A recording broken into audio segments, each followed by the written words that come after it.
Ideals like peace, freedom, and justice, they get packed up, but we can all go home. Well, I'm not going home. I'm gonna get on my boat, and I'm going upriver, and I'm going to kick that son of a bitch Bison's ass so hard that the next Bison wannabe is gonna feel it. Now, who wants to go home, and who wants to go with me?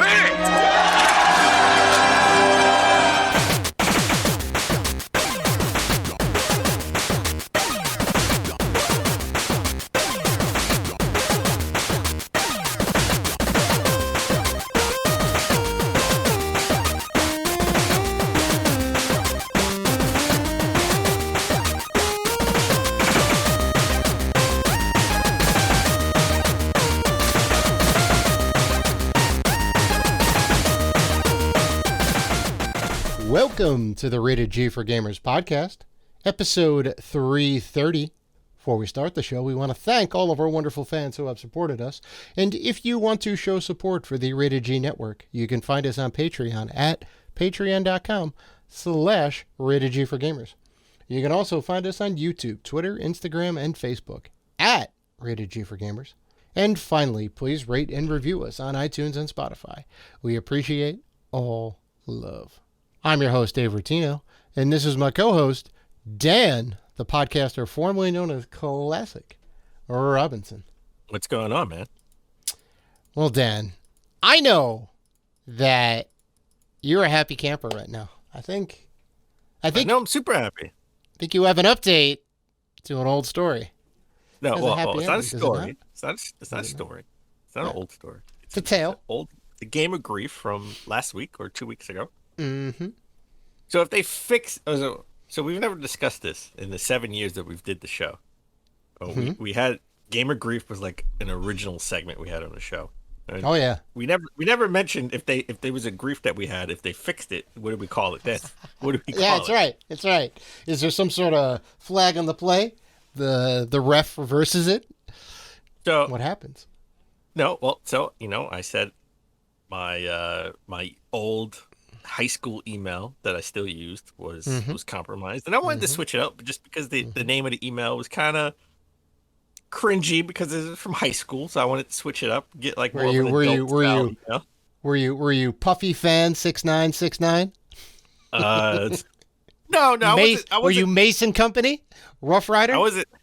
I wasn't that egregious or anything sexual or anything like that, but it was still embarrassing to because I would have to spell it out. I couldn't just say it. I don't want to say it.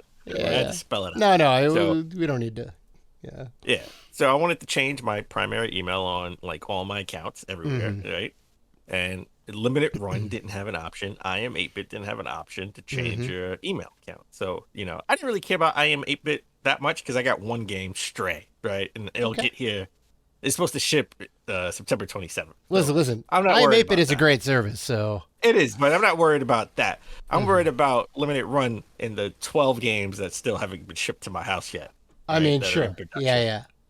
So, they didn't have an option to change the email. I have an update. If you email them and tell them that your email is compromised, they will change it for you manually, which they have done. Okay. Not the best method to go about handling that from a company standpoint, but it is easy, right? You just put some words on the website and say, email us and we'll take care of it. But it'd be nicer if they had a form that you could just fill out and old email, new email, and they'll just update it in the database for you. They do ask you to verify some things, like what was the approximate time of your first purchase, what was your last purchase, your address, your old email, new email. So they do try to ask you some of that. I'm like, well, that's easy. I could just log in with my old email and tell you everything you need to know. Yeah. I mean, it's good they're verifying. It's not the best information because you could kind of socially engineer that maybe, but I don't want to get into development stuff. But okay. I mean, I'm glad you got it changed. All right. Game of Grief squashed. Rescinded. Okay. Oh, squashed. There you go. All right. Squashed the beef. Squashed it. All right. Squashed it. Nice. Happy ending. Thank you. Well, not that. Well, happy ending, but that type of happy ending. Oh God, no. Dan, we're a family show. You got to keep a PG up in here. Either way, Mm-hmm. I'm a happy. Either way, I leave a happy man. Fair. Yeah. Either Fair. way, I leave a happy Fair. man. Okay. Uh, All right. On that note, Dave, we have an awesome show. We have an awesome show this week. Mm-hmm. Coming up, we're going to talk about the Ubisoft Forward, or as I like to say, the Assassin's Creed Forward. Yeah. And we're going to talk about Disney and Marvel's first video game showcase. Was it good? Was it bad? Was it fantastic? Or was it trash on Dave's scale? Ooh, that's right. We'll talk about that later. But before we get to any of that, let's begin the show with Cyberpunk 2077. Phantom Liberty will be its first expansion and probably its only expansion. The next expansion will be probably its last expansion, I should say, coming out. But they announced it. It won't come out for last gen consoles, which is PS4 and Xbox One. They did put out sort of an update, which would be PS4 and Xbox One's last update that they will put out. But this feels I feel a little bit cheated, just a little bit. I mean, I know, it came out 2 years ago and it came out with a lot of issues, right? But like this time with The Witcher, The Witcher 3, we had like 3 different expansions out, right?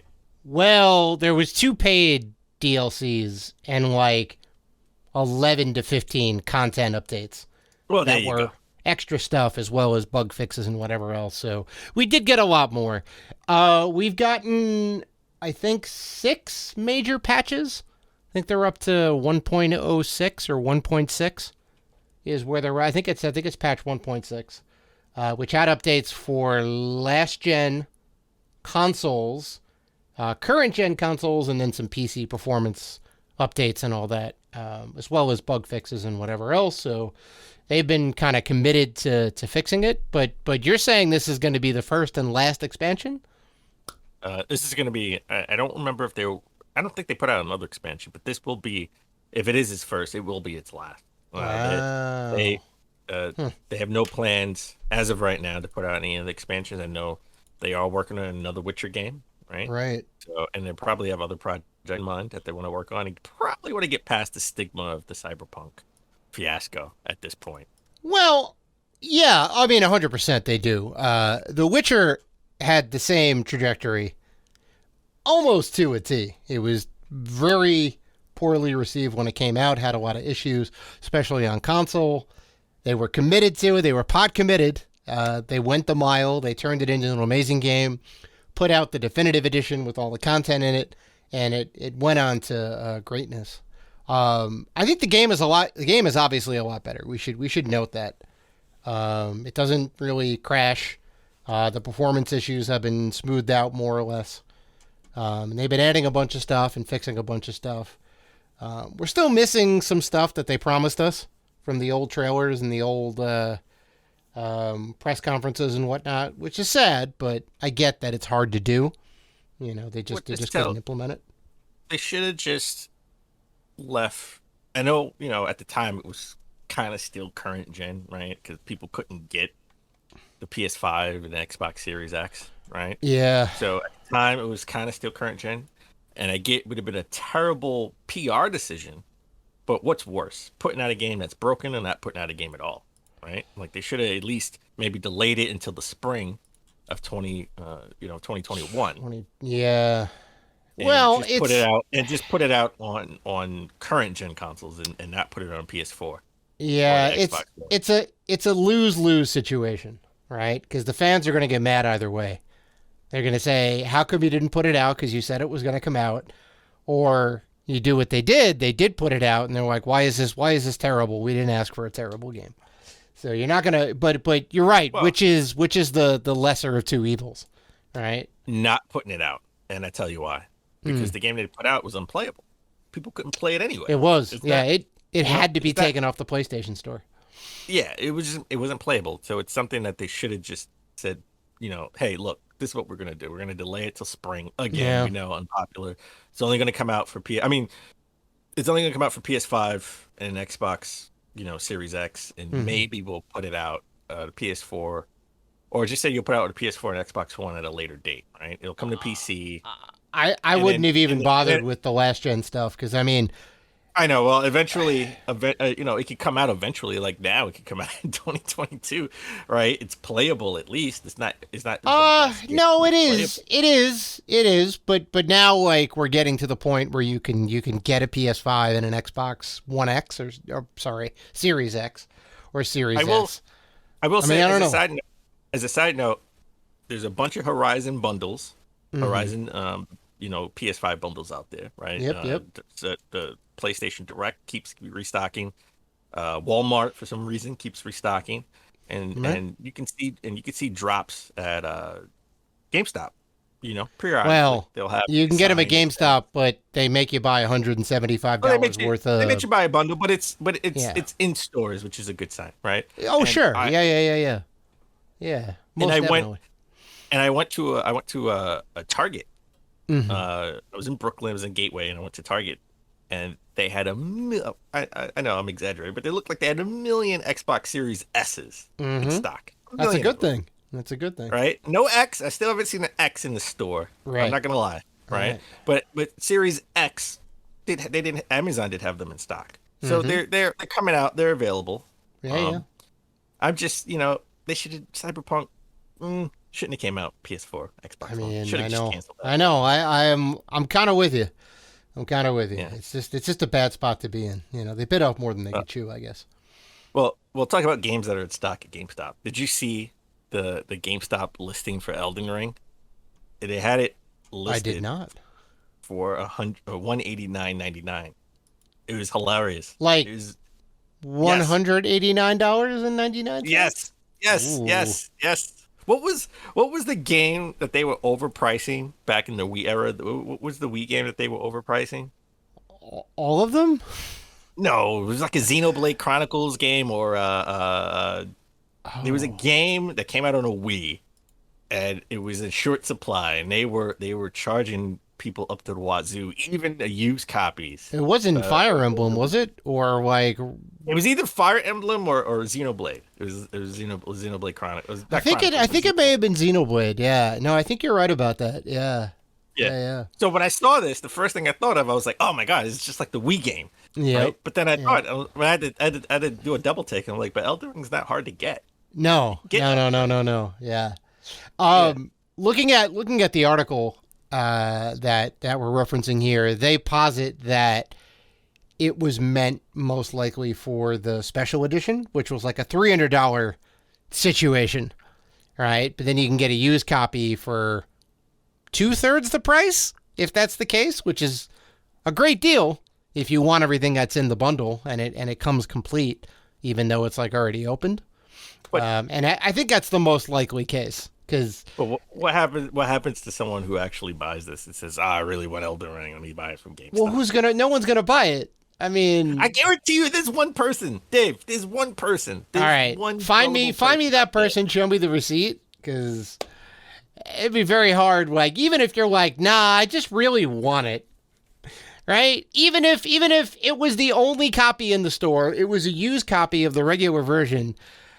Still, I don't think they would buy it. They would just get it somewhere else. They go down to Target or the other GameStop. Listen, I don't think this game is even worth $20. I hate this game. Okay, but I hate those games.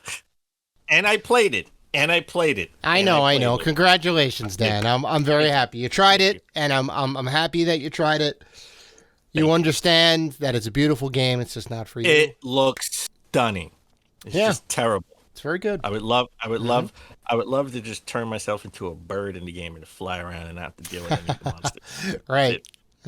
I want them to Assassin's Creed-nize this game. Oh my God, with the eagles. Go around and see go see the sights. That's it. I don't want to have to do anything else in this game. Oh, so, that's funny. Dave, as we always try to start the show but epically fail. Mm-hmm. What have you been playing? Oh, I got some good games that I've been playing recently. I'm a very happy gamer right now. You been playing Super Mario World? Good on you. I mean, always. That game is great, Dan. That game is great. I would never disparage the second greatest Super Mario game of all time. That is. I think that is the second nicest thing you've ever said about the game. So I know that I mentioned on the show before that I was playing the Eye of the Beholder trilogy, that I beat the first one. I'm still playing the second one. I love it. It's bringing back memories from when I was a kid, my teenage years. Great game. And I've also been playing this new game, which is our indie game spotlight for the week, which we haven't done in a while. I'm very enamored with this game. It's a game called Slice and Dice for mobile phones. You can get it on iOS, you can get it on Android. I believe it's $7 or $8. Is this like a Cookie Mama type of game? Is it like moving out type of game? I have no idea. I didn't know you were going to do this. So it's not a game like Cooking Mama. It's not a game like Moving Out, which are great in their own rights. Don't get me wrong.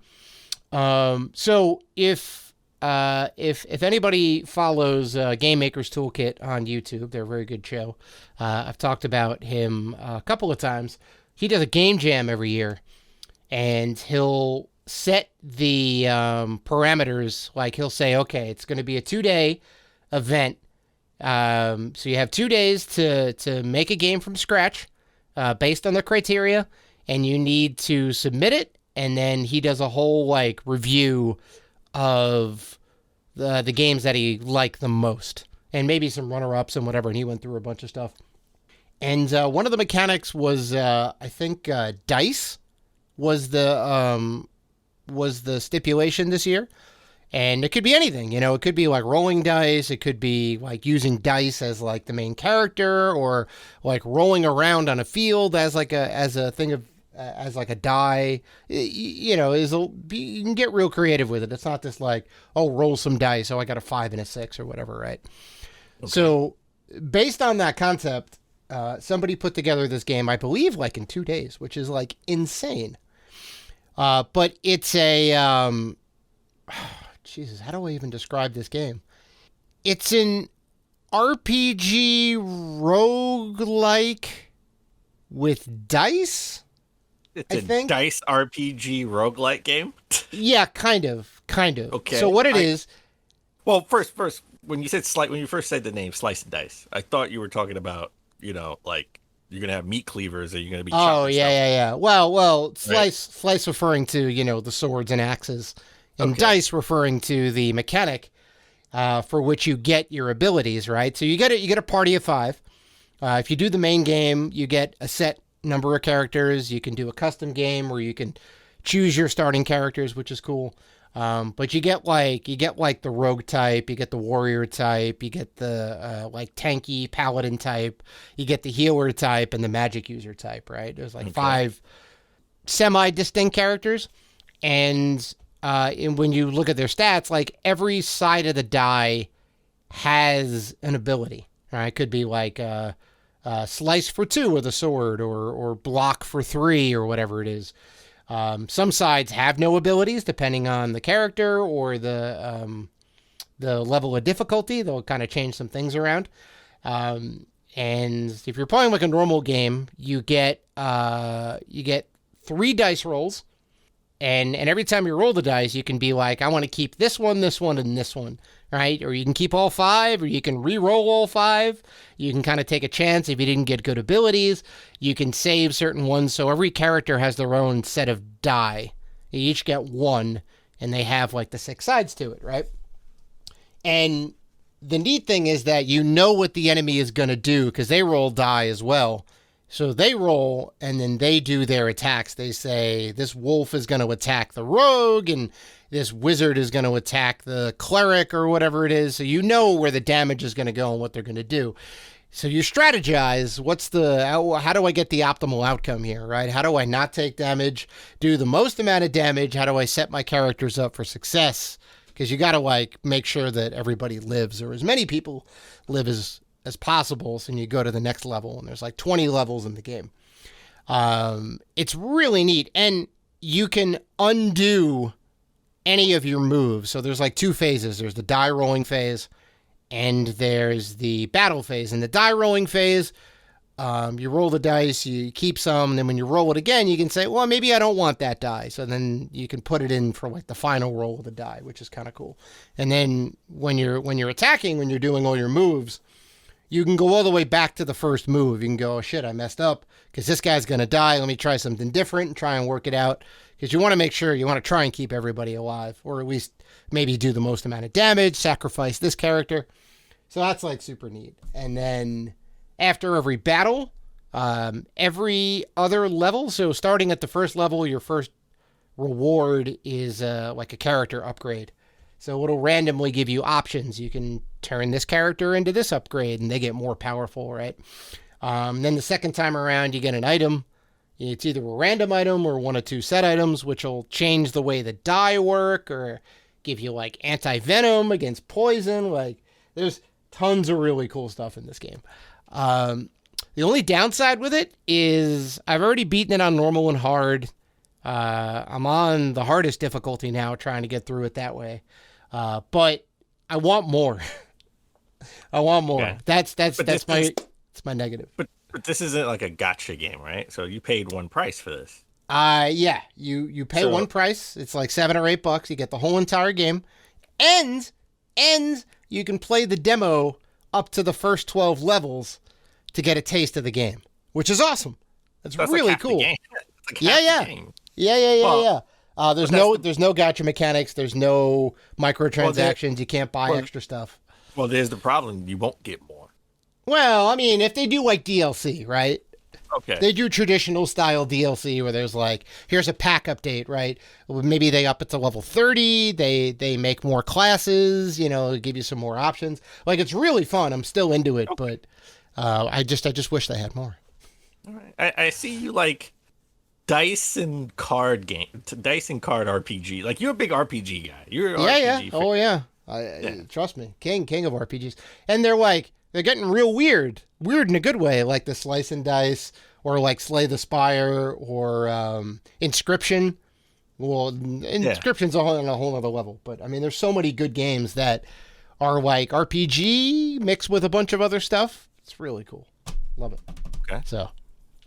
All right. That's awesome. Mm-hmm. So what have you been up to, Dan? So I just started Splatoon 3. Oh, yeah. That's like just came out last Friday. It just came out, so I haven't put too much time into it. But like I said, I'm loving it. I'm not gonna the single player part. Mm-hmm. I'm already like in the open world because I like the way they do it. It's like you have this one world, you go in, and you're like, okay, this is probably going to be like what I'm doing, and you do like maybe like 3 levels and then a boss, and then after you beat the boss, then the game actually starts. The single player. Right. It's like Splatoon 3. And then he bring you to this like big open world, like you're in what was the Mario game? What was that? Odyssey? Mario and Bowser? No, Mario plus Bowser. Yeah. More Bowser's Fury. Yes, Bowser's Fury is like you got this big open world, right? But it's only like that when I looked at it, I was like, oh, it's like Bowser's Fury, but you go. You clear the bad stuff that's all around, and then it opens up the different levels that you can go play. Nice. They hit you with the cold open, and then they said, "Here's the title."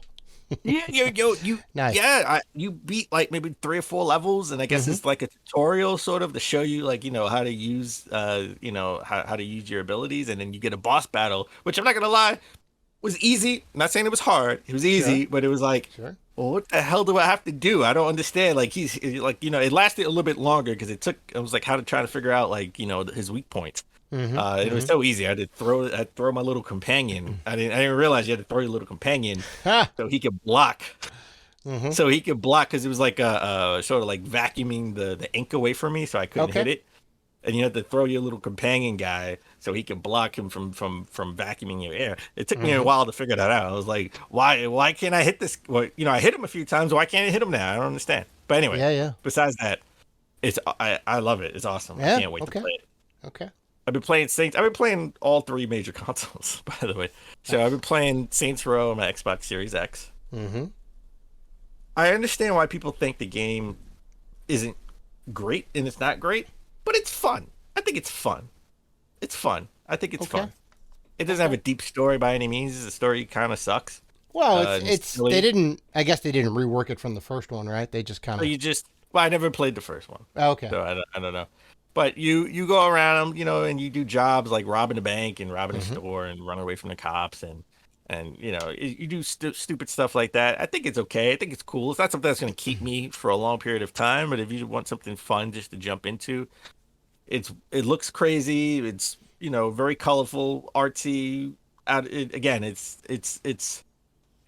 I can understand by playing this game. I can understand the other games. Like this is sort of like a cartoonish GTA, right? Like Yeah. cartoonish style GTA. Yeah, yeah. So I can understand why people say that. But it's not deep by any means. So it's not something that I think would keep me. It's something that surprisingly has kept my attention, and I know you think it's the most unnecessary port or remake of all time, but I think this game is fantastic on a Dave scale, and that is The Last of Us.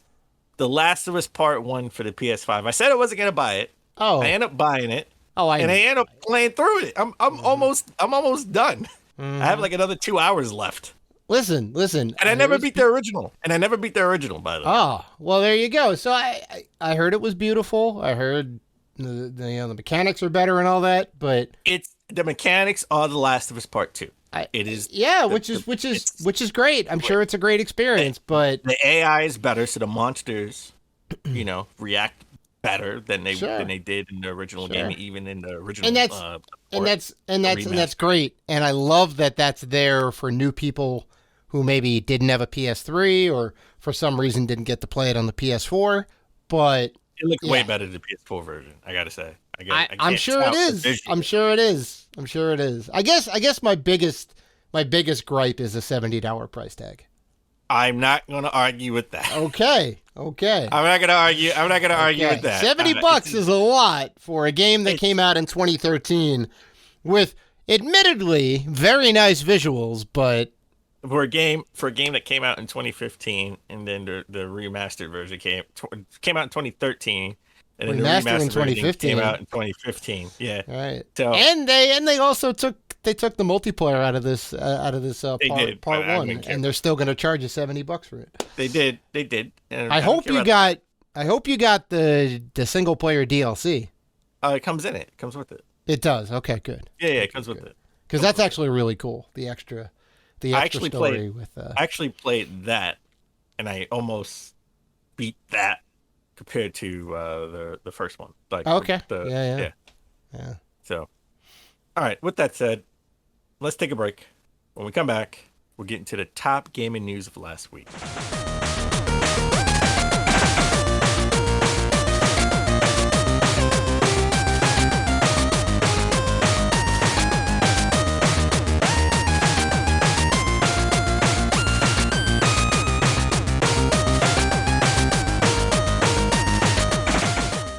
And we're back. All right, Dave, let's get into the top gaming news of last week. And let's start with Ubisoft Forward. Or, as I call it, Assassin's Creed Forward. Because there's a lot of Assassin's Creed in this. It sure is. They're kind of bucking all the trends, right? Usually it happens during E3 time. And they decided to move it all the way to September. Almost into fall. The end of summer. Then we're going to do it on our own time. So I'm not going to get into every game they showed, but I'm going to highlight a bunch of them. I'm going to start with Assassin's Creed Mirage. It is real. The leak is real. It's not a mirage, is what you're saying? It's not a mirage. No. It's set in Baghdad, 25 years before the events of Assassin's Creed Valhalla. Now, is that important? I think you had mentioned on one of the previous episodes, maybe we were just talking about it last week. Yeah. The main character Basim appears in Valhalla. Is that right? Yes, I okay. Haven't played Valhalla since it came out, so I don't really remember. Yeah. In what capacity? Mm-hmm. But if this is sort of like his origin story of how he became an assassin, so okay. I guess in Valhalla he must be like an OG assassin. Right. So, yeah. So it's in Baghdad. All the rumors are true. Mm-hmm. And it's not coming out this year, Dave. We had a little bet From the last episode, they said All right, I was wrong. I can admit when I'm wrong. Yeah. I just, because it's been a while. It's been like the 2-year mark, right? I was assuming that this was ready to go, and they were just, for some reason, they wanted to wait, and because they've done that before. They've announced it in the summer, and it comes out in the fall. I mean, this would have been like, maybe I was assuming this would come out like November or whatever, right? Yeah, but Assassin's Give people Creed games usually come out in October, so. I mean, sure, but I mean, it's always around the holiday season. You know, maybe you give a little bit of time to kind of build up the hype train, and then when the holiday season comes, all the kids say, "I want that new AC game, Mom." Right, and then they get them in. But I guess it's not ready, right? I mean, that's the whole thing. It's just not ready yet. I don't even. We saw a cinematic. Trailer. We saw some game. We saw, which looked good. We saw some gameplay, or it looked like gameplay. Mm-hmm. I'm pretty stoked about this game. It's going to be. They did say this is going to be scaled back. It's not going to be the big, huge open world map like usually Assassin's Creed games. It's going to be scaled back and really like they're taking it back to its roots and a smaller map with more missions, and you're really going to do assassin stuff. Well, that's what I'm kind of curious about. How much are they going to stick to that, right? Because I remember in Brawlhalla and even Origin and Odyssey and a lot of them, when you go to the map and like once you do all the like here, do this quest to learn how to like rap battle in Nordic or whatever. That was one of the weird things you could do in Brawlhalla, which was fun and cool. But then you get all the map markers for all the Nordic rap battles, and then you get all the map markers to do all the church raids and the whatever else, and then you've got a million map markers, and you're like, I can't do any of this. It's too much. Well, it's too much. I with all the other announcements that we're gonna get into in a minute, I think they're gonna stick to that in this game, right? I mean, I hope so. There are a lot of new IP coming out in the Assassin's Creed franchise. So yeah. Well, let's put a feather in a cap for an older IP. Speaking of Assassin's Creed Valhalla, they did announce the last chapter. The last chapter will tie up loose ends and that protagonist's story, right? And that'll be the end of Valhalla. Right, right, yeah. Which is cool. I'm glad they're like putting out. I mean, obviously, I think it's paid DLC. I don't think it's free. No, it's not free. No. Ubisoft's not about that free content anymore. But they do make good content. I'm not saying they don't. But that's cool. I'm glad they like put a close on Valhalla with some extra stuff in there. I think that's kind of cool. Maybe that'll like tie into Mirage a little bit more, considering we now have like the Mirage announcement. That could be kind of neat, because I don't think they've necessarily done that with any of the games where they like tie into the next one, because they're usually like in time periods that don't necessarily match up, But remember, Valhalla is 25 years later. Right, so right. It would, so it would be kind of hard for it to sort of. Well, I mean, I'm just saying, like, have like Bassam appear at the end or whatever or something, like, and he's like running off and going back to his homeland or something. I don't know. You just want it to be tied in with Mirage somehow, some way. It'd be neat. I like the whole through line to Assassin's Creed that they have. All right. Well, speaking of other Assassin's Creed games, they announced Assassin's Creed Codename Jade will be an open world Assassin's Creed game for mobile devices. So it would be a fully fledged Assassin's Creed game with touchscreen controls. Yeah. I don't know how this is really going to work. Don't know how, like touchscreen is not the best way to play, certain games, especially like, action games like this.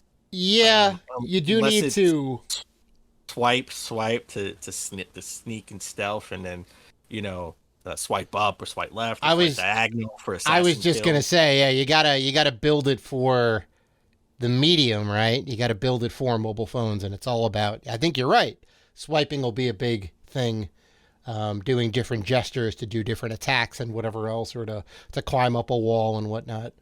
I know, and but then maybe about, But I talk about like this is gonna be an open world game, like an open world game. Like, how does that work with like the touchscreen, the swiping mechanics? I mean, unless you have the actual controller, like the buttons and the D pad Well, I think what on it'll be is like on the screen, but that doesn't work. I mean, we've played Sonic games with that on the screen. And well, I think it'll be like maybe there'll probably be an option to like toggle on-screen overlay.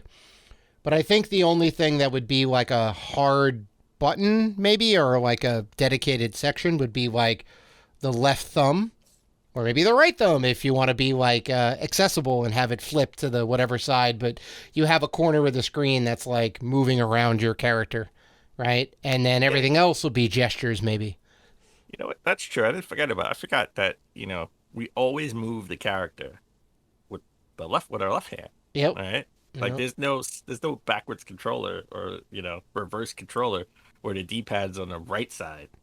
Nope. That's Nope. that's crazy. I think was it somebody trying to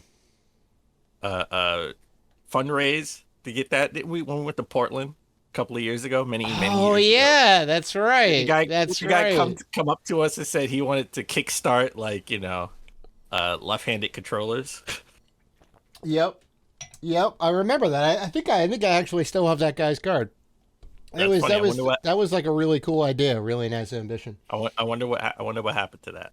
And I know, can't imagine anybody using that control. I've It would seen be so some foreign. It's so weird. I've seen some people make single-handed controllers Yeah. where they'll basically like figuratively fold the controller in half, so half of the buttons are on the back side, half of the buttons are on the front side, and you can kind of do all the things with the back and the front of the controller, which are really cool. But Well, technically, you could do that on the Switch, right? Because the Switch has buttons and a stick on each Joy-Con. that's true. Yeah. So, Yeah. all right. Food for thought. Back to Assassin's Creed. They also announced 2 more Assassin's Creed games. One, Assassin's Creed officially in Japan. It looked like it was a shadow of a samurai, and it was coming later. So it's a full-fledged Assassin's Creed game in Japan. That's probably going to be out like in 2024, 2025 if Mirage is in 2023. And another Assassin's Creed game, Codename Hexe, Hexe, right? yeah, Hexe. Which is more, and they had the Assassin's Creed logo that looks like the Blair Witch symbol. It right? looked a little dark. Yeah, it looked a little dark. So a little bit of a dark Assassin's Creed. Mm-hmm. So they're taking it in different levels. You have Mirage, which is, a smaller, more condensed game, right? Focusing probably on, smaller missions. Yeah, more like just inside a major city or whatever it is. Yeah. Yeah, they have the samurai or the Assassin's Creed in Japan, right? That could be a lot of different things. Like you could do sort of one-on-one battles, just like Ghost of Tsushima, right? Right. You could do sort of take it from that standpoint, and they may isolate it to one part of Japan, right? I can't imagine having all of Japan. Japan is vast. Yeah, it'll probably be like one prefecture or whatever, Yeah. Tokyo area or Odaiba or Osaka or something. Yeah. And then you could sort of take it to another level with sort of like a more of a survival horror Assassin's Creed, right? With that style, that dark Assassin's Creed, Hexe, right? So I'm just happy that they're branching out and not sticking to Middle East Europe, because that's where most of them were, with the exception of 3 and 4. Right, 4 was in the Caribbean, 3 was in America during the American Revolution. Most of them have been in either the Middle East area or like Europe. We've never really had Far East Asian. I stand by I stand by what I said last week on the last episode. I want an Assassin's Creed in Australia. 100%. Different. We need to hit the other 2 habitable continents. We need Australia, and we need South America. Hasn't happened yet. No, that's true. That's true. All right. I can do. We haven't had one in like Chile or Brazil or, Argentina. That'd be awesome. You know what? Give me an early on Canada. Oh, sure. There you go. A Canadian assassin. Okay. There you go. All right. Up in the Ubisoft, cold north.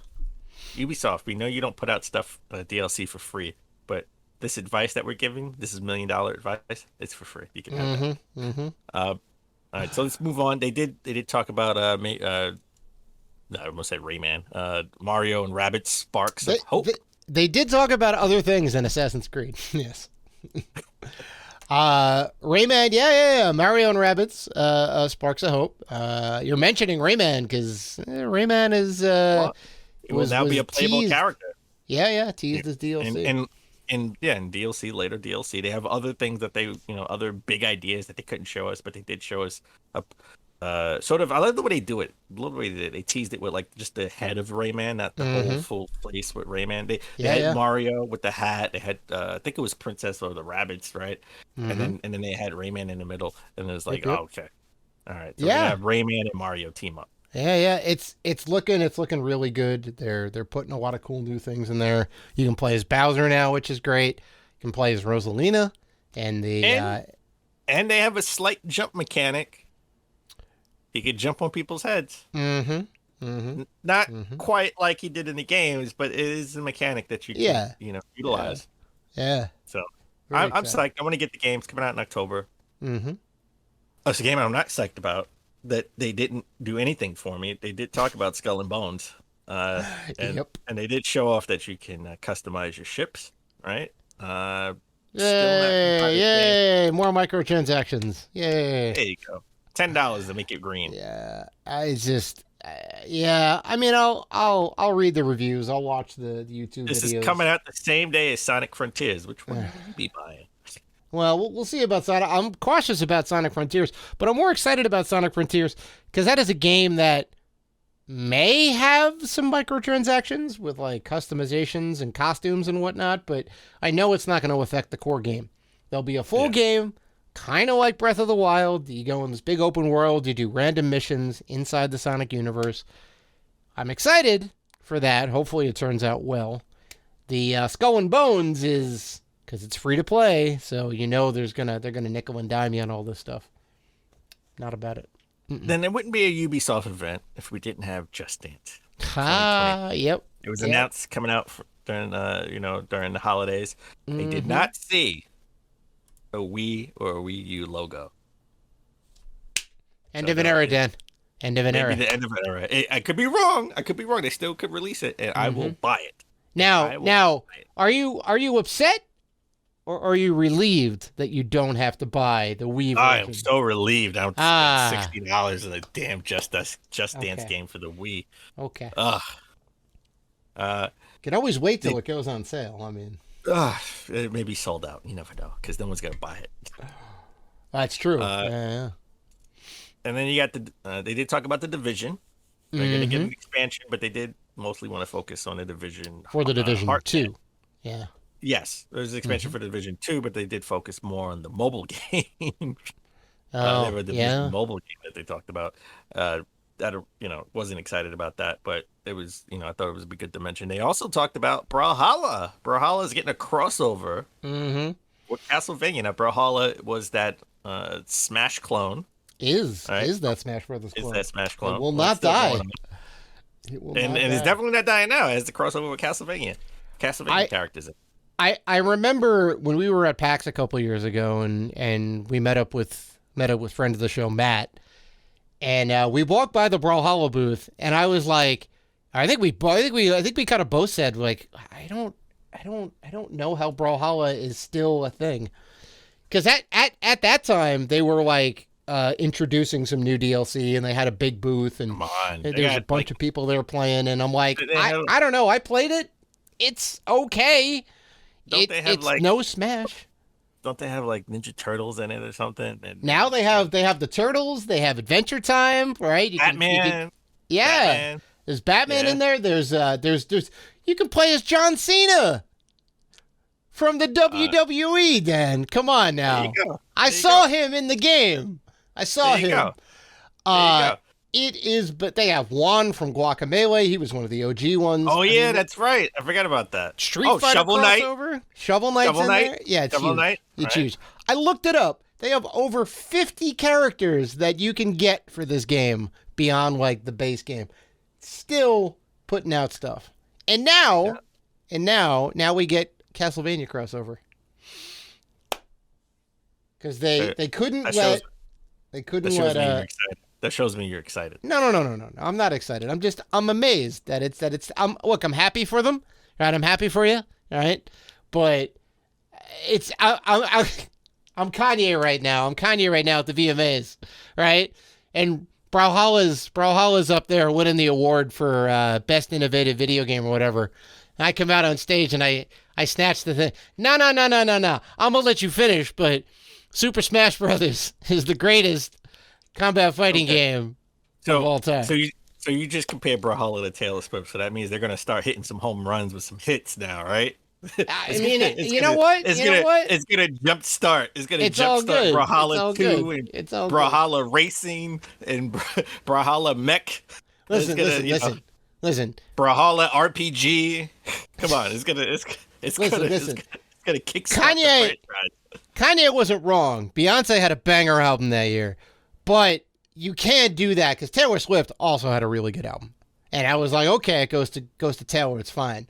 You could have that opinion, but man, he went ham on her, and she was just like, I don't know what's going on right now. Well, I know a story that you're gonna go ham on. Oh boy, it'll be our last. Oh boy.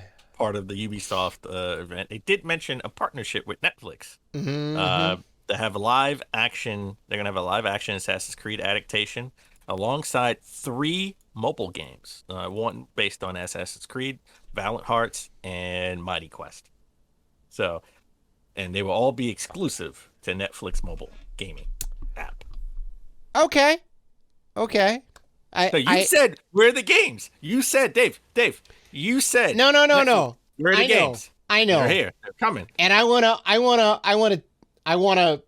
really want to go in on them right now. But you're right. There are some games. They are new. They're from an established publisher. There could be some good things here. So I'm gonna wait and see. It's a new year, Dan. I'm a new man. I'm gonna wait and see. Well, it's still the same year, but you're right. You are. Well, you know what? Yeah. I guess I shouldn't have earlier this year. Well, all right. It's a new half year. You could just wait 4 more months and then say it's a new year. And yeah, that's right. That's right. Well, we'll see. Yeah, because I don't know when these are coming out necessarily. I don't know if they gave a date necessarily. They said they hear more in the next couple of months. I think one is supposed to come out early next year, Q1. Mm-hmm. So we'll see. Okay. Yeah. Well, just as a side note with Ubisoft, Tencent, who we talked, Tencent and Sony sort of acquired stake in FromSoft. We talked about that last week. Minority stake. It was like 10-14%. Well, 25% collectively, I think. Tencent did own a minority stake in Ubisoft, but they have invested 300 million euro, which is equivalent. It's about the same as far as dollar goes, since the euro has significantly, decreased recently. It's almost 1-to-1. And now they will own a 49.9% stake in Ubisoft. I don't think they can own. I think they will always be a minority owner. They can't. 49.9. I thought it was 9.9. I thought it was 49. No, it's 49. Whoa, that changes a lot of stuff. That is a very significant number. Because if you have more than 50%, if you have 51%, you have a controlling majority, right, or a controlling stake in the company. So that's very specific that they didn't sell that many shares to Tencent. Otherwise, they would be kind of running the show more or less. And there's some stipulations here too, right? It is shares that need to be held onto for at least 5 years, I believe. Right? So they can't just go like selling them off to somebody else or whatever else. They want them to be invested in the company. Having that many shares gives them a seat at the table. They have some kind of say in what the company does, but not, not controlling say in what the company does. I think this is a good thing, right? I mean, Tencent's a Chinese company, whatever, but they do have a lot of money, and it's an influx of cash. Well, let me correct. You are right. It is 9.99%. Okay. Guillermo, the face of Ubisoft, he owns 49.9% stake in Ubisoft. Okay. Interesting. And they can't hold more than double. So right. Okay. Yeah, I mean, I think it's a good thing overall. What's up with Tencent? They're trying to take over the world, man. Well, I mean, come on now. Surprise. I mean, soon they're gonna buy stock in. They're gonna buy like 10, 20, 25% or 40% stock in Nintendo, Sony, and in Microsoft, and then they're gonna bring them all together to make the mega console. I mean, we always said what would be the Power Rangers or the Voltron of consoles? Right. You have Microsoft making the UI, right, and the online infrastructure. Sony will make the hardware, right, and have Nintendo make the controller in the first-party games. Yep. That'd be the dream, man. That'd be the dream. Speaking of dreams, you would think Disney and Marvel's first video game showcase would be a dream. But it was kind of a snore. I'm not going to lie. It was kind of boring. They had some good parts in it, though. So we're not going to go through everything they talked about, because they talked about a lot of mobile stuff. Did you think this was going to be like a banger of a showcase? Because I'm not going to lie. I secretly hoped it would be. Well, I mean, sure. I secretly hoped it, but it wasn't at all. But they did have some highlights. They had some good stuff. Some good stuff. Nitpicking here. Okay. But the main thing that they had was the biggest announcement was Amy Hennig's Skydance new media will have a new game with Captain America and Black Panther set in World War II. I'm about this. It won't be T'Challa, right? Because it's World War II, so it would be his grandfather. It won't even be his dad. Right. Because remember, if you know the lore, Black Panther is the position, the suit, the power that somebody can get into or take over, right? They do the battle. They kind of battle for supremacy. Yeah. So there's always a new Black Panther specifically. It's like Zorro, right? It's like Zorro, like, because Zorro is always alive, but he's been alive for like hundreds of years because someone always takes up the mantle of Zorro. Like the Masked Blade with the Zorro with the Z? Yeah. It's always somebody that takes up the mantle of Zorro. Oh, okay.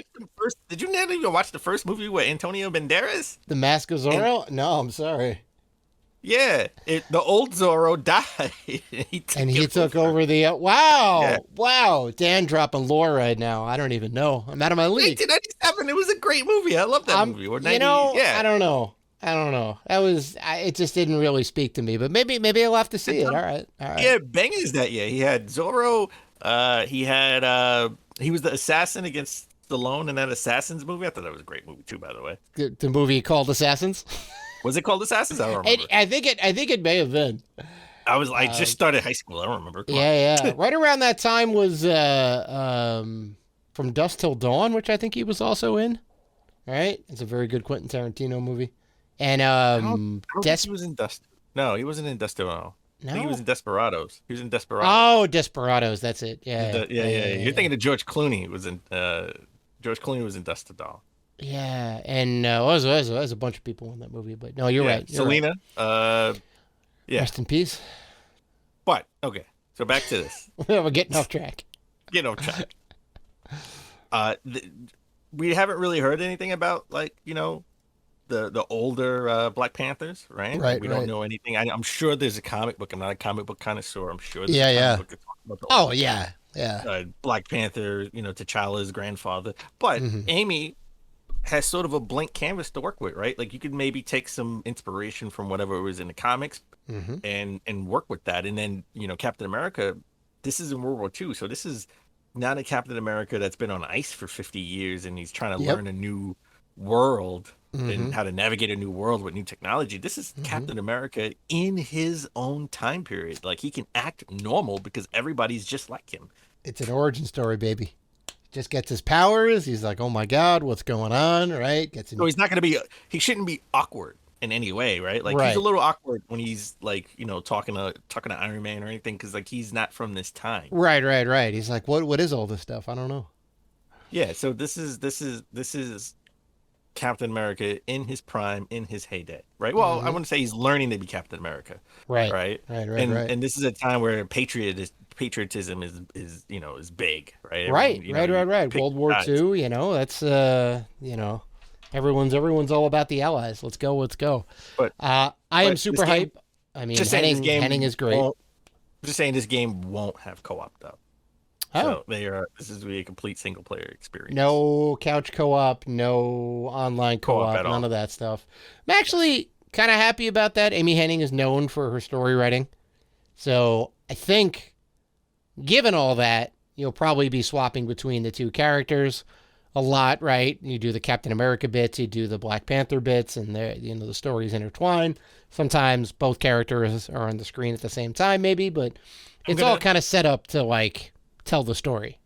I'm gonna go out on a limb and say I don't know if this would be an origin story, and I kind of hope it's not. I kind of hope Captain America is, they already did the transformation. He's already Captain America, and he's still learning to deal with his powers, right? Sure. But I think it will be the war, and they have to go through Africa for some. There will be a way where they have to go through Africa, and they will. Oh yeah. Probably be a battle between Captain America and Black Panther, because Black Panther, he's not necessarily picking sides. He doesn't care. He doesn't want to be involved because Wakanda is neutral and he's keeping it a secret, right? So, and then and then at some point, the Nazis, will try to do something, and that will spark, the enemy of my enemy is my friend, right? Like they will come together at some point. So he may even say those exact words. Yeah, I wouldn't be mad at that. I wouldn't be mad at that. Marvel's Midnight Sun, it was delayed. We thought it'd be coming out next year. It's getting a new release date of December 2nd. And coming out on the Xbox Series X, PC, and PS5. Right. The Switch and PS4 and Xbox One versions to be out at a later date. They did announce Tron Identity. It's a new Tron game. It's like more of a new visual novel adventure, which I can see can fit that, right? That can work. Tron as a novel. Yeah. It's got very distinct art style, right? In both those movies and the video games for sure. Honestly, I can see Tron being like a Telltale game too, right? Like that could be sure. Well, choose your own adventure situation. Yeah, that would work. That's free. Disney, that's free. That's free. Okay, just like Ubisoft, that's free. Dan's dropping knowledge right there. First one's free. Second one you gotta pay for. Oh my God. Well, they did announce Marvel World of Heroes, a new Marvel AR game. All right, alternate reality. It's interesting. It's in development by Pokemon Go developer Niantic. So they know what they're doing. People still play Pokemon Go. So, trust me, we almost hit somebody with a car because they were in the street trying to catch a Pokemon in the middle of the night. Yeah, that's not surprising. I mean, they have put a lot of effort into that game. Even though it was super jank for like a year, it was just terrible. I had to get it off my phone. Played it for like 2 weeks, and I'm like, nope. And I want to say this. Well, yeah, I could see. I want to hold out and see where we go with this. When people say AR, I kind of got to pause. It's not, we're not doing full VR. They're doing AR. Right. So, AR hasn't really hit the big time. So I'm kind of, I want to wait and see approach and see what they do with it. And the last big announcement. This is honestly the second biggest announcement they had. This was the highlight of the show.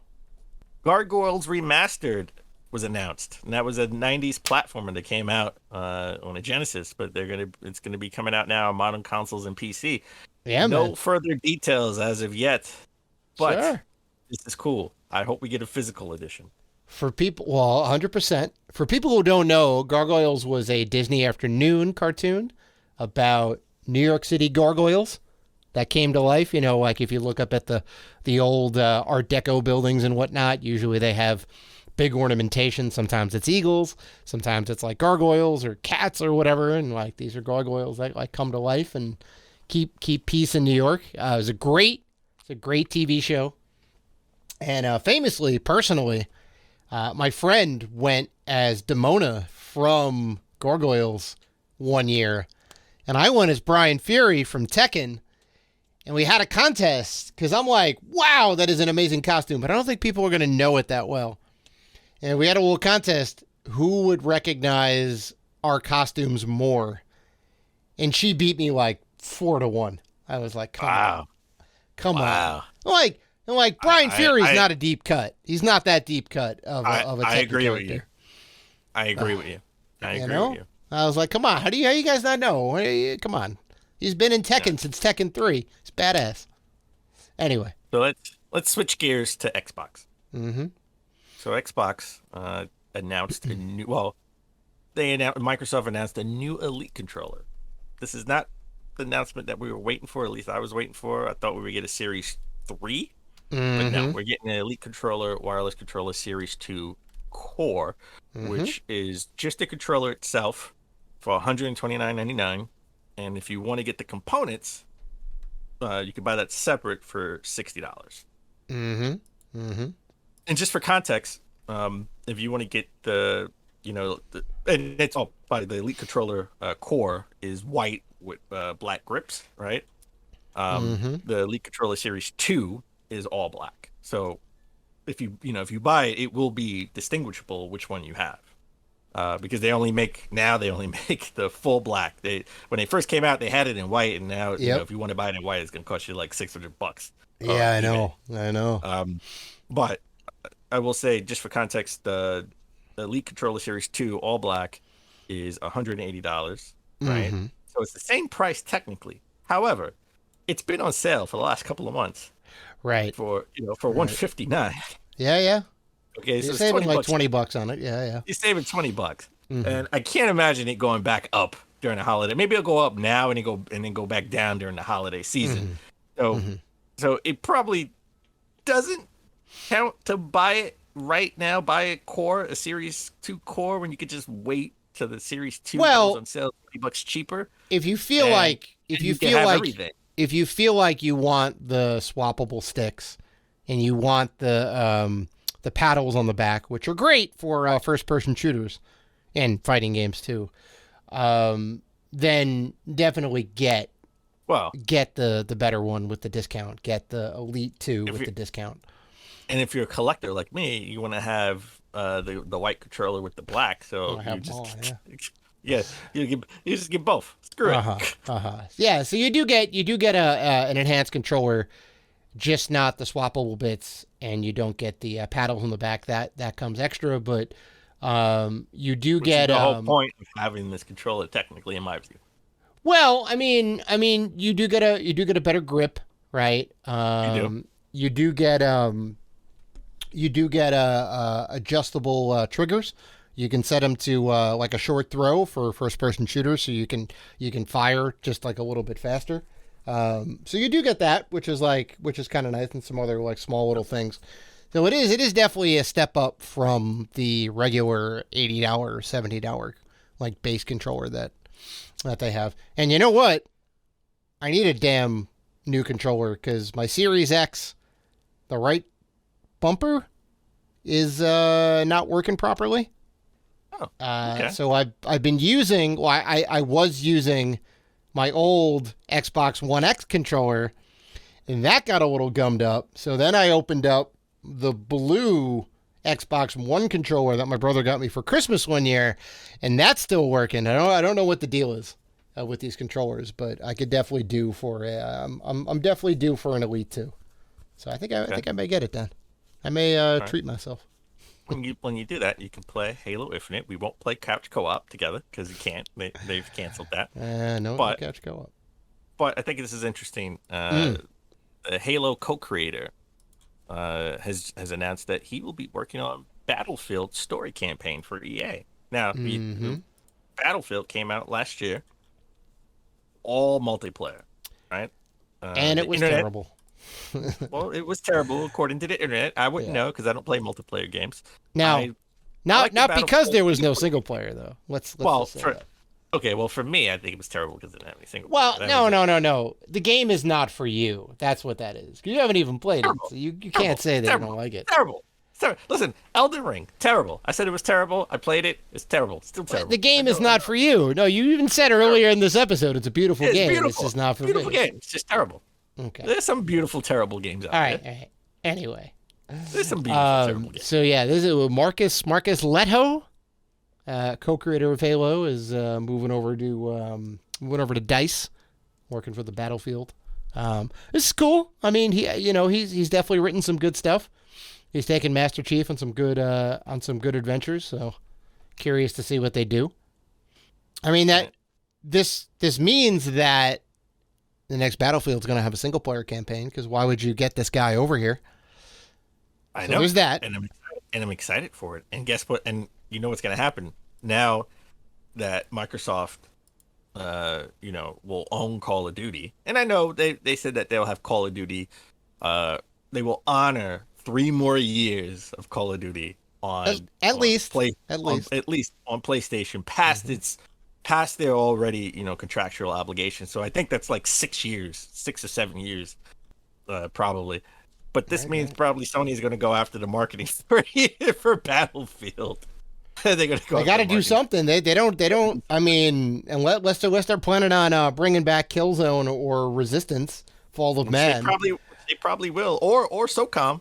They need something, or SOCOM. SOCOM hasn't been around since the PS3 era, and they're all great franchises in their own right. They could use some stuff, but just a little I guess side note, tangent or whatever, because you had mentioned Halo and people kind of moving around and whatnot.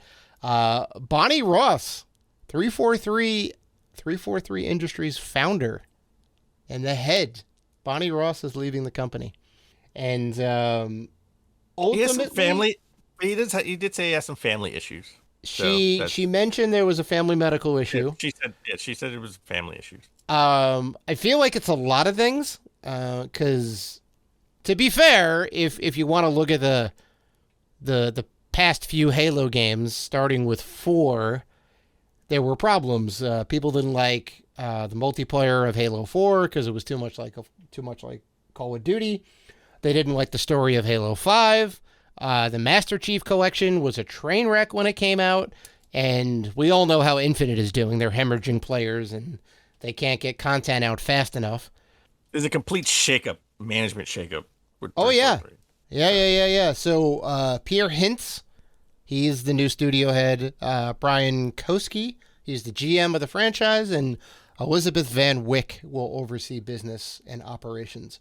From what I know, Pierre has made a lot of good moves to make things not suck, and people generally like what he's doing at the company, so I think that's a good move. Okay. And hopefully he can kind of bring Halo out of this slump, right? They just need to put out Forge mode.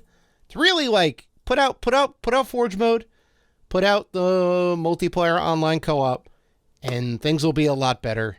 And the community will start building. And the next E3 event, surprise us with couch co-op. Surprise! Couch co-op. You thought we said it was canceled. We're live. That would be here, all for you guys. That'd be a bit of a mic drop moment. Yeah, we made it work. All right.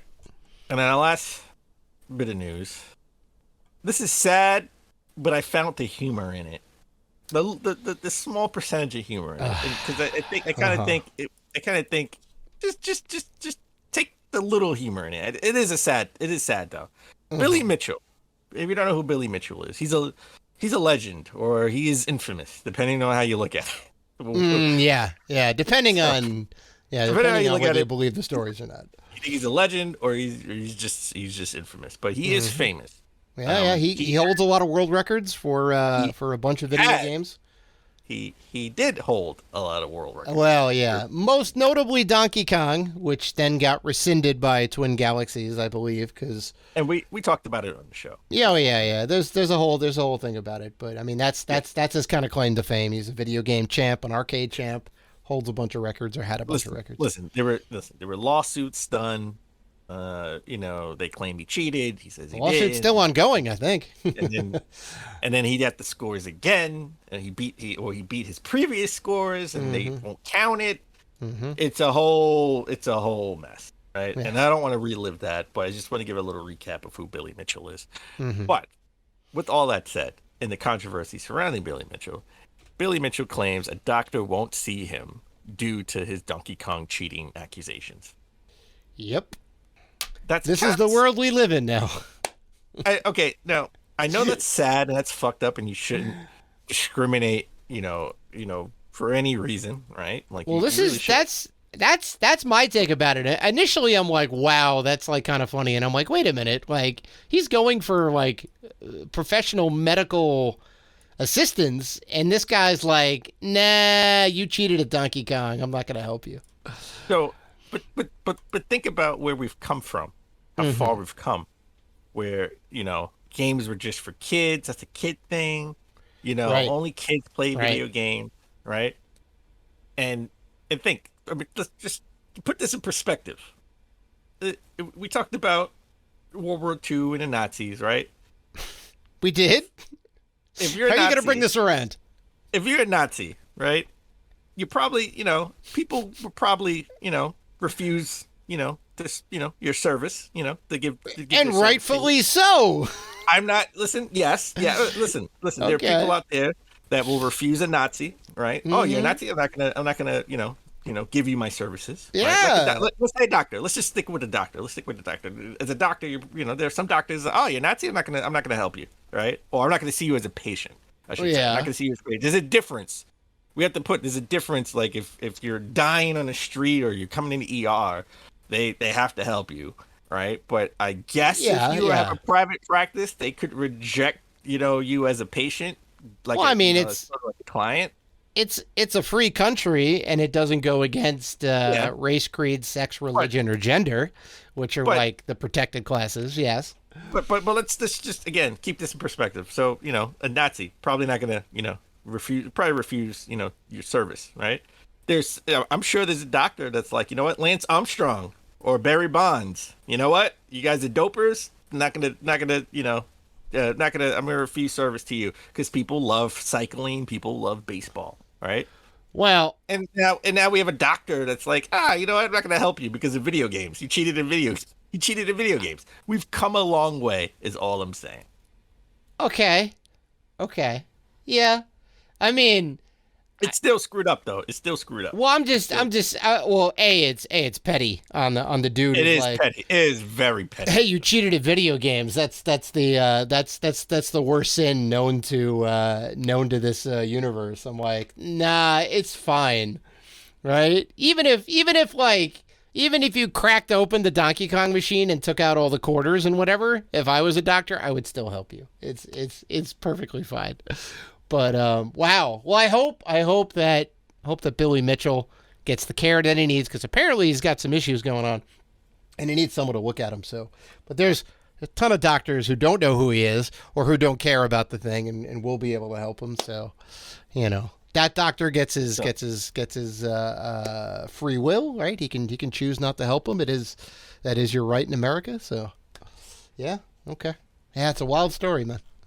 It's a wild story. So Dave, you cheated at Pac-Man and or Donkey Kong, and I'm not going to serve you. Dave, what do you got? What do you got going on for the rest of the week? Well, I am. Oh yeah, so I caught you off guard.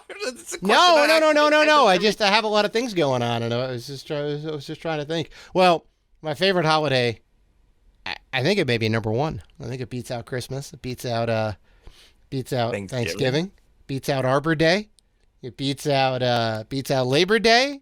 It beats out St. Pat. Beats every other holiday. Halloween's coming up, baby, and I got big plans going on at House Rotino. Month and a half. That's like a full month and a half away. You got to start early, man. I got a banger costume. It's almost all put together. So my costume. Can you give us a tease of what you're gonna be as? It's video game related. Okay. All right. And I will let you guess. I will let you guess at any point from now up until Halloween, but I will not reveal it till Halloween. All right. How about this? Every show, give me even a small hint, and I will take a guess. Okay, but I'm not going to tell you. Okay. All right. Okay. So you tell me it's video game related. So let me take my guess. Now. Go ahead. Dave wouldn't do anything obvious. No, you're not an obvious person. No. You don't do obvious things. No. You like them deep cuts. Yes, you do. You won't pick the protagonist, but you'll pick the sidekick of the protagonist. So you'll pick, whatever character you thought was interesting that came up in the game. True. So, but remember, I did do Kratos one year. You did. Well, you know what? Broken clock is right. Twice a day. So I was video game was Brian Fury. I was Raz from Psychonauts. I was Mike Hagar, mayor of Metro City one year. Right, Heihachi Mishima, head of the Mishima Zaibatsu. Yeah, you were. Okay. I was Ryu from Street Fighter. I remember that. Ryu. I remember that. That was a lot of things, Dan. I was what's his name from Brutal Legend? The character played by I can't think of his name right now. So I'm gonna go. I'm blanking. Are you a Splatoon character? Maybe. Whoa! Okay, now I can't wait for next week. Oh, I'm not gonna say whether you're right or wrong yet, but yeah. Okay, well, I mean, I got my guess. You gave me a hint. He says a video game character. Mm-hmm. So I got my one guess. All right. I'll come back next week with. I mean, they're going to be they're going to be small because it's like we got like a good 5-6 episodes before we hit Halloween. So I can't let you get it right away. All right. Is it close or am I far away with my guess? I mean, you picked a video game, so in that sense, you're in the realm. So I'm far away. Okay. I didn't necessarily say that. Well, it's like 20 questions like playing Game Scoop, right? Yeah, you keep asking questions, and then he'll say yes or no. I like this. I'm going to see if you can get it. Okay. Just give me yes or no. Yes or no. Are you a Splatoon character? No. Okay. That's all I need. Splatoon character. Right. Okay. Cool. Well, I can't end like this. So I'm gonna end on a high note. Go for it. At least for me. Mm-hmm. Nintendo Switch is no longer the best-selling console of 2022 in the UK, baby. No wonder, Dan. Is it the PlayStation 5? It's the PlayStation 5. Oh my God! Couldn't have guessed. Fans, are you surprised? Dan is simping for the PS5 again. It is certain dominant over the world and over the UK. Your shirt should just say rated P for PlayStation. That's what it should say. Being fair. I'm being fair. Are you being fair? You just love to mention every time Sony's on top. Listen, when the Switch was on top, I mentioned the Switch. When Xbox overtook for a month, which was just a month, I said it. I acknowledged it. Just like Roman Reigns, I acknowledged it. You revel in the fact when Sony's on top. You get a little twinkle in your eye like it's Christmas morning, and somebody got you a Red Ryder BB gun. PlayStation #1, baby. There you PS5. go. There you go. All right. Love it. Well, that is episode 330 in the books, folks. We definitely had a lot of fun on this one. And we want to thank you guys for listening to this show, for liking, commenting, and doing all the good stuff that you guys do. If you want to interact with us, and we know that you do, you can find us on Twitter, Facebook, Instagram, and YouTube at Rated G for Gamers. Also, we are part of the Gaming Podcast Alliance. You can check out all the fine podcasts featured on there at gamingpodcastalliance.com if you're looking for more gaming goodness. So, please listen, like, rate, review, and subscribe. And as always, keep gaming.